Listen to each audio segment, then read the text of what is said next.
Libya is little more than a failed state run by militias. Syria is in a ruinous civil war, and Egypt's democracy was crushed by a coup. Now, Egypt's military dictatorship is fighting what it calls terrorists in the Sinai Peninsula.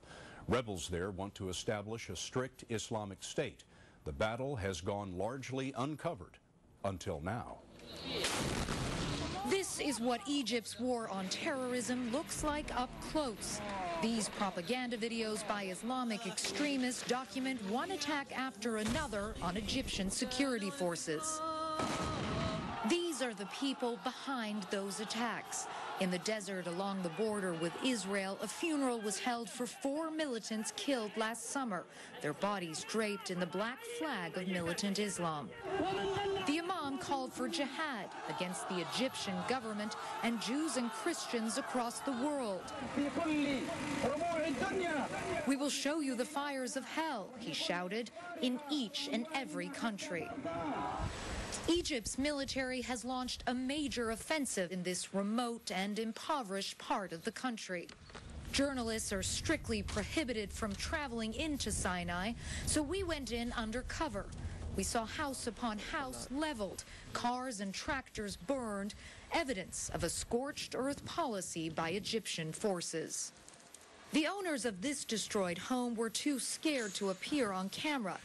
Family members told us that tanks began firing artillery shells on the house early one morning, and you can see the scale of the destruction from those shells. And villagers here tell us that this wasn't the first time this happened, that more than 60 homes have been hit in this way. People here believe this is collective punishment to force tribal leaders to drive out the militants. These are the men the army is really looking for. Top of their list is Shadi al-Munai, the leader of the most active terrorist group in Sinai. In a remote desert location, we met his brother, who asked us not to show his face. If my brother is a terrorist, I thank him, he said. They burn our houses. Who else will defend us? So you see your brother as a hero? Not just my brother, he said. We treasure anyone who defends our children. It's a view shared by many here. Frustrated by the army's harsh crackdown, sympathy for the extremists is on the rise. Does your brother's group have any relationship with Al-Qaeda? Only God knows, he said. It is possible. It's that possibility that has Egypt's military taking such a hard line here.